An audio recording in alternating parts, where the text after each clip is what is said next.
अगर आपने इस क्वेश्चन को बेटा सोल्व किया, आपसे क्या पूछा है कि what is 26 square plus 97 square is equal to, और ऑप्शन आपको दे रखे हैं स्क्वायर की फॉर्म में। अच्छा, इसका मतलब क्या है? ये जो आपको क्वेश्चन पूछा है और ऑप्शन आपको दिए हुए हैं, इसका मतलब क्या है ना? यहाँ से आपको क्या समझ आ रहा है ना? ये समझना बहुत जरूरी है, क्योंकि इसके आगे आप देखोगे, देखो पहली बार यूपीएससी ने पूछा आसान क्वेश्चन न्यूमेरिकल्स की फॉर्म में, अगली बार इसी को बेटा कॉन्सेप्चुअल क्वेश्चन आपसे पूछा था स्टेटमेंट की फॉर्म में। तो ये एग्जाम में हिंट मिलता है कि यार इस साल क्या क्वेश्चन आ रखे हैं, आप कॉन्सेप्ट को ध्यान दो। हो सकता है कि वहां से आपको अगले साल भी एग्जाम में क्वेश्चन देखने को मिल जाए। जैसे कैसे अप्रोच करना है, मैंने क्या बताया था कि अगर आपको न्यूमेरिकल्स दे रखे हैं, अगर आपको सिर्फ और सिर्फ बेटा न्यूमेरिकल वैल्यूज क्वेश्चन में दे रखी हैं, तो हमेशा आप कैलकुलेशन आसान कर सकते हो। मैंने 3 मेथड आपको बताए थे। पहला यूनिट डिजिट, ठीक है, दूसरा डिजिटल रूट, और तीसरा जब ये दोनों फेल हो जाएं तो हम काम किस पे करेंगे, डिविजिबिलिटी पे। ठीक है, तो ये तीनों को अप्लाई करना बहुत जरूरी है। अब इस क्वेश्चन में देखो, इसके कहने का मतलब है कि अगर a square plus b square is equal to क्या दिख रहा है आपको, c square plus d square, है ना? इसके पीछे का कॉन्सेप्ट देखो क्या है। पहले इसको सॉल्व करते हैं कि एग्जाम में अगर ये क्वेश्चन आएगा तो हम कैसे अप्रोच करेंगे। यार एक बार बताओ, इसके नंबर जो होगा, तो 26 का होल स्क्वायर प्लस 97 का whole square is equal to मान लेते हैं के। तो ऑप्शन में भी इन्हीं ये जो नंबर आपको दे रखे हैं, इनके स्क्वायर का सम भी किसके इक्वल होगा, के इक्वल होगा। तभी तो ये क्वेश्चन आपको इसमें दे रखा है।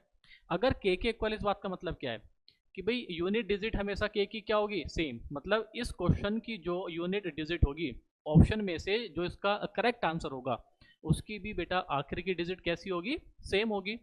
दूसरा, डिजिटल रूट भी क्या होगा, सेम होगा। और तीसरा, डिविजिबिलिटी भी हमेशा सेम होगी। तो हमने पहले काम करा किस पे, यूनिट डिजिट पे।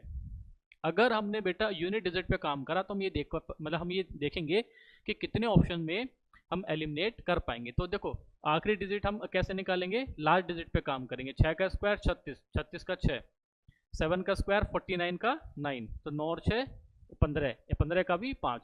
मतलब ये जो एक्सप्रेशन आपको दे रखा है, ठीक है, इसकी आखिरी डिजिट क्या है, 5। तो ऑप्शन में से जिसकी भी आखिरी डिजिट 5 होगी वो आपका आंसर हो जाएगा।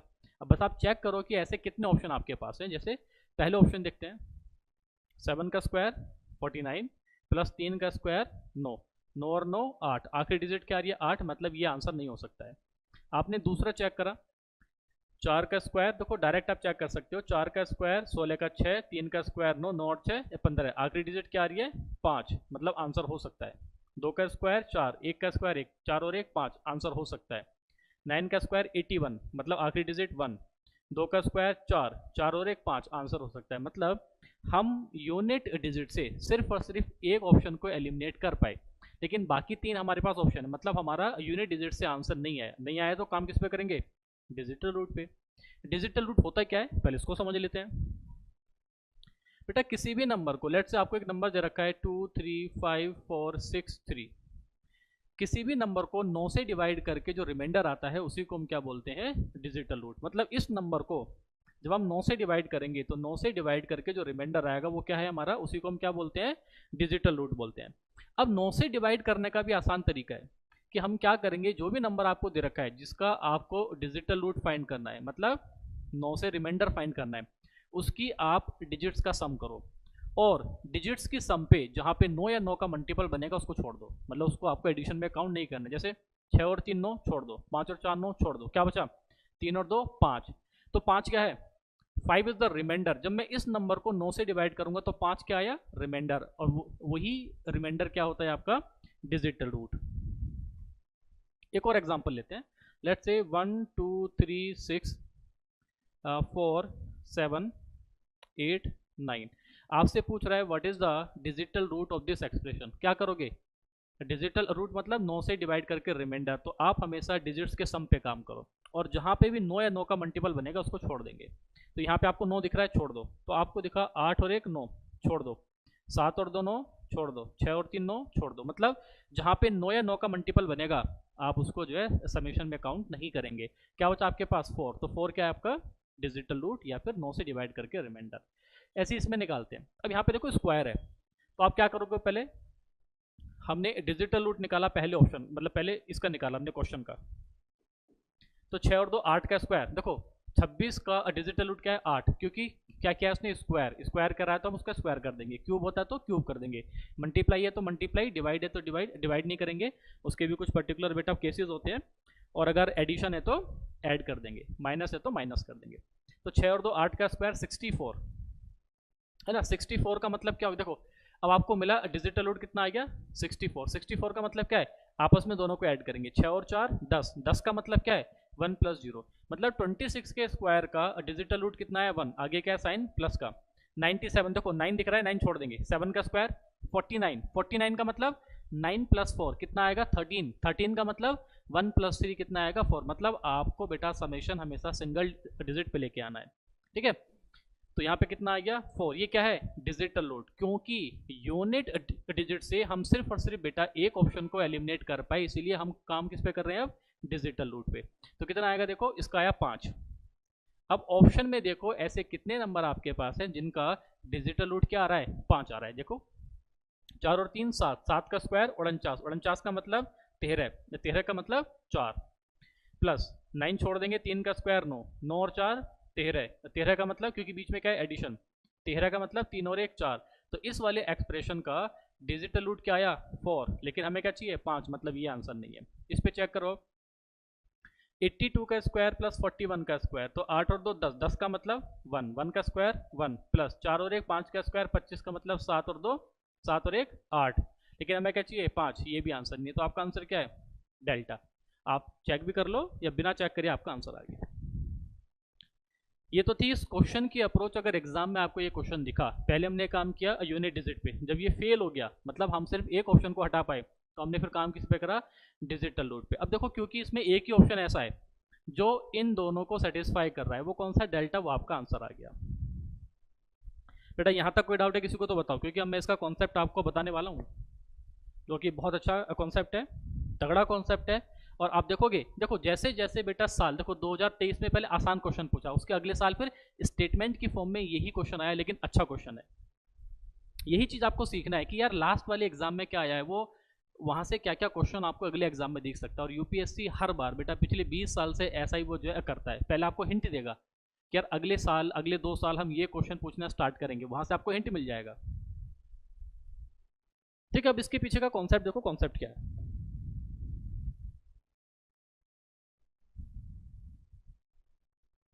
ना, मैं इसको हटा देता हूँ जरा। कॉन्सेप्ट ये है कि अगर आपके पास कोई नंबर है ना, मान लेते बेटा आपके पास एक नंबर है n, तो इस नंबर को क्या मैं दो नंबर के स्क्वायर के सम की फॉर्म में लिख सकता हूँ, जैसे a square plus b square और c square plus d square. ये समझ आया नहीं आया? बेसिकली यहाँ इस क्वेश्चन में क्या है कि एक ऐसा नंबर बताओ जो दो नंबर के, यानी कि ऐसे कौन कौन से नंबर होते हैं जो दो डिफरेंट नंबर के स्क्वायर की सम की फॉर्म में लिखे जा सकते हैं। जैसे आपको पता है क्यूब पे ऐसा क्वेश्चन आता है कि भाई सबसे छोटा नंबर बताओ जो दो डिफरेंट नंबर के क्यूब की फॉर्म में लिखा जा सकता है। वैसे ही यहाँ पे आपसे पूछा है कि यार ऐसा ऐसा कौन से नंबर्स होते हैं, ये कंडीशन याद रखो, ऐसे कौन से नंबर्स होते हैं जो दो डिफरेंट नंबर के स्क्वायर की सम की फॉर्म में लिख सकते हैं। जैसे ए स्क्वायर प्लस बी स्क्वायर, यहाँ पे सी स्क्वायर प्लस डी स्क्वायर। ये क्वेश्चन समझ आया नहीं आया कि बेसिकली इसका कॉन्सेप्ट क्या है ना। तो इसका देखो एल्जेब्रा में भी आपको ये हेल्प करेगा, नंबर सिस्टम में भी आपको हेल्प करेगा। क्वेश्चन क्या है देखो, एक एग्जांपल के तौर पे इसको समझते हैं। हमने एक एग्जांपल लिया 85, आपसे पूछा क्या 85 को आप दो नंबर के स्क्वायर की सम की फॉर्म में लिख सकते हैं, तो कैसे डिफाइन करेंगे, कैसे इसको समझेंगे। आपको बस ये चेक करना है मेथड क्या होता है इसका, कि जो भी नंबर आपके पास है ना उसको आप लिखो बेटा प्राइम फैक्टर्स की फॉर्म में, as a product of two prime numbers. क्या 85 को मैं दो प्राइम नंबर के मल्टीपल की फॉर्म में लिख सकता हूँ, तो आपको दिखेगा बिल्कुल 5 इंटू 17, 17 पंजे 85। अब अगर मैं किसी भी नंबर को as a multiple of two prime लिख पाया, तो बस आपको ये कंडीशन याद रखना है कि अगर वो प्राइम नंबर बेटा 4k प्लस 1 की फॉर्म के हैं, किसकी फॉर्म के हैं वो 4k 1 की फॉर्म के हैं, तो ऐसे जितने भी नंबर होंगे ना आप उनको as a multiple of two prime square of two different number लिख सकते हैं। इसका मतलब क्या है, मैं मान लेता हूं कि आपको बेटा भी समझ में नहीं आया। यार 85 क्या है as a multiple of these two number, वो दीज टू नंबर है क्या, मतलब वो हमेशा देखो एक नंबर अगर n है, मैं इसको लिखना चाहूँ तो अगर n जो है ऐसे दो प्राइम नंबर का फैक्टर है जो बेटा 4k प्लस 1 की फॉर्म में लिखे जा सकते हैं, अगर n ऐसे प्राइम नंबर्स का फैक्टर है तो हमेशा n, ठीक है ना बेटा, a square plus b square and c square plus d square की फॉर्म में लिखा जा सकता है। ये कॉन्सेप्ट आपने पढ़ा होना चाहिए, अदरवाइज 2014 के फर्स्ट में सेम क्वेश्चन आया था जो आपसे सोल्व नहीं होगा। ठीक है, समझ आई नहीं आया? इसको और सोल्व कर लेते हैं। तो n क्या है, n क्या होगा, है ना? तो बेटा मल्टीप्लाई करेंगे तो देखो 16k square plus 4k N plus 1। इसका मतलब क्या है, जब मैं n को 4 से डिवाइड करूंगा, जब मैं n को 4 से डिवाइड करूंगा तो n देखो क्या दिख रहा है बेटा, 4 से डिवाइड करा, रिमाइंडर 0, रिमाइंडर 0 और रिमाइंडर 0, रिमाइंडर यहाँ 1। मतलब n जो होगा ना हमेशा एक ऐसा नंबर होना चाहिए। ये बात समझ में आई नहीं आई? जल्दी से बताओ मुझे। अगर n, ठीक है, अगर बेटा n 4k प्लस 1 की फॉर्म का है तो ही उसको हम जो है दो डिफरेंट नंबर के स्क्वायर की सम की फॉर्म में लिख सकते हैं। ध्यान रखो मैंने क्या बोला है, अगर n इसकी फॉर्म का है तो उसको लिख सकते हैं, जरूरी नहीं है कि सारे नंबर को हम लिख सकते हैं।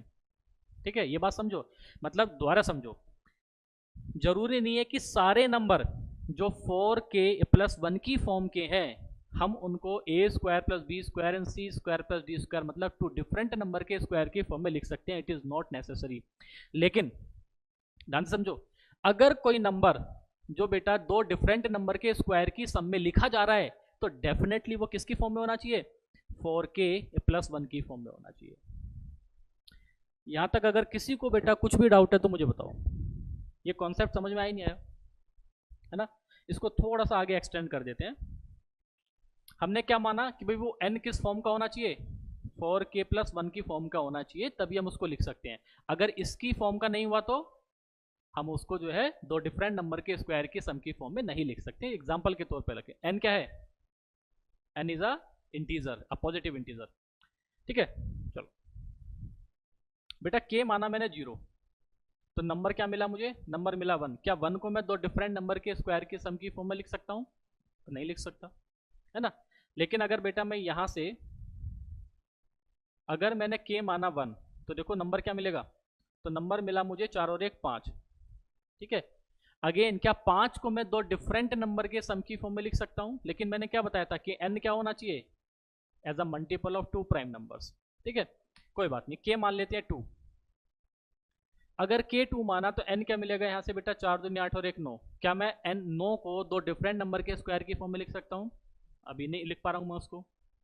अगर आपने k माना है बेटा 3, आपने k क्या माना है 3, तो नंबर क्या मिल रहा है, 4 या 12 और 1। क्या मैं 13 को इसकी फॉर्म में लिख सकता हूं? अब आपके दिमाग में आ रहा होगा कि सर ऐसे हम कहां तक फाइंड करेंगे, तो इस कॉन्सेप्ट को याद रखो। ऐसे दो प्राइम नंबर का मल्टीपल, जैसे यहां पे देखो यार, इसकी फॉर्म के में कौन कौन से प्राइम आएंगे, आप k की जगह रखो 1 तो 4 एकम 5, आपने रखा बेटा 3, देखो 4 या 12 और 1 13, दोनों का मल्टीप्लाई कर दो तो 13 पंजे 65। मतलब 65 एक ऐसा नंबर है जिसको बेटा मैं दो प्राइम नंबर्स की as a multiple of 2 prime लिख सकता हूं। कौन से प्राइम, जो बेटा 4 से डिवाइड करके रिमाइंडर 1 दे रहे हैं। ऐसा नंबर जो 4 से डिवाइड करके रिमाइंडर 1 दे, हम उसको दो डिफरेंट नंबर के स्क्वायर की फॉर्म में लिख सकते हैं। ये इतना समझ आया नहीं आया? मतलब 85 आपको एक नंबर मिला, क्योंकि 85 के फैक्टर्स क्या है, 5 और 17, और 5 और 17 को हम बेटा 4k प्लस 1 की फॉर्म में लिख सकते हैं। इसका मतलब हम 85 को दो डिफरेंट नंबर के स्क्वायर की फॉर्म में लिख सकते हैं। लेकिन कंडीशन क्या है, तो उसके लिए आपको याद कर रखना है, a square plus b square bracket के अंदर, ठीक है, c square plus d square. अगर ये कंडीशन आपको दिखा, ठीक है, ये इसको थोड़ा सा अलग लिख देते हैं क्योंकि ये बड़ी स्टेटमेंट है ये। मैं इसको यहां पे लिख देता हूं। अगर आपको ये कंडीशन बेटा दे रखी है कि a square plus b square into c square plus d square, ठीक है, तो ये जो अलजेब्रा के अंदर आइडेंटिटी है जो आपको याद होना चाहिए, ये किसके बराबर होगा, तो देखो कैसे याद रखना है, इसकी इसमें मल्टीप्लाई करो, कितना आया एडी, ठीक है, एडी के बाद एडी क्या बचा, बीसी। तो अगर यहाँ पे आपने लिखा है बेटा प्लस, तो देखो इसका होल स्क्वायर प्लस, अगर यहाँ पे आपने लिखा है प्लस तो क्या लिया था एडी, अगली बार दे दो एसी, ठीक है, AC यहाँ पे कराए प्लस तो यहाँ लिखेंगे माइनस, AC के बाद क्या बचेगा अब BD, इसका होल स्क्वायर, और उल्टा कर दो, ये अगली बार क्या करेंगे AD माइनस BC का होल स्क्वायर। अगर आपने यहाँ माइनस लिखा तो यहाँ पे क्या आ जाएगा, प्लस आ जाएगा। ये आइडेंटिटी आपको याद होना चाहिए, ठीक है। अगर ये आइडेंटिटी आपको याद है, देखो कैसे अप्लाई करना है इसको, किसी पे भी अप्लाई कर दो। क्या मैं इसको बेटा अगर 4k प्लस 1 की फॉर्म में लिखा जा रहा है 85 या 16, तो इनको दो डिफरेंट स्क्वायर की फॉर्म में लिख दो, ठीक है। मैं 85 को क्या लिख सकता हूं, मैं 85 को लिख सकता हूं बेटा 5 इंटू 17, और मैं 5 को मुझे लिखना है दो डिफरेंट नंबर के स्क्वायर की फॉर्म में, मतलब 1 का स्क्वायर प्लस 2 का स्क्वायर। मैं 17 को लिख सकता हूं बेटा 1 का स्क्वायर प्लस 4 का स्क्वायर। जो प्राइम नंबर थे जिनको हमने लिखा, उनको हमने दो डिफरेंट नंबर के स्क्वायर की फॉर्म में लिख दिया। अब ये आइडेंटिटी आपको याद आनी चाहिए, a square plus b square into c square plus d square किसके इक्वल है, तो a into d plus b into c. यहां अगर आपने लिया प्लस तो अगले वाले में क्या जाएगा माइनस, अप्लाई कर दो, ठीक है। तो ये ए है, ये बी है, ये सी है, ये डी है, तो ए इंटू बी कितना आएगा 4 प्लस ये कितना बना a into d and b into c, मतलब 6 का square plus a into c minus 4 दूनी 8 का होल स्क्वायर। तो क्या बना देखो, 4 और 2 6 का होल स्क्वायर प्लस यहां से कितना जाएगा बेटा ये 7 का स्क्वायर। तो देखो 6 का मतलब 85 को मैं लिख सकता हूँ 6 का स्क्वायर प्लस 7 का स्क्वायर, एक तरीका। दूसरा मेथड क्या आएगा, अब आपको क्या रखना है, यहाँ कर दो माइनस, तो 4 में से 2 गया 2 का स्क्वायर प्लस 8 में 1 गया 9 का स्क्वायर, ठीक है। तो 685 को अगर मुझे दो डिफरेंट नंबर के स्क्वायर की फॉर्म में लिखना है तो क्या बनेंगे, 2 का स्क्वायर प्लस 9 का स्क्वायर और 6 का स्क्वायर प्लस 7 का स्क्वायर। देखो कॉन्सेप्ट थोड़ा सा लेंदी है ना, लेकिन बस आपको क्या समझना था, जो एग्जाम में क्वेश्चन आएगा वो ये आएगा कि ऐसे कौन से नंबर हैं, n ऐसा क्या हो जिसको हम एज अ मल्टीपल या in a two different square of two different, sorry हम जो है दो डिफरेंट नंबर के स्क्वायर की फॉर्म में लिख सकते हैं। तो ये n क्या होना चाहिए, n होना चाहिए 4k प्लस 1 की फॉर्म का। ऐसे नंबर्स को ही हम दो डिफरेंट नंबर की स्क्वायर के सम की फॉर्म में लिख सकते हैं। इसके अलावा कुछ और हुआ तो हम नहीं लिख पाएंगे।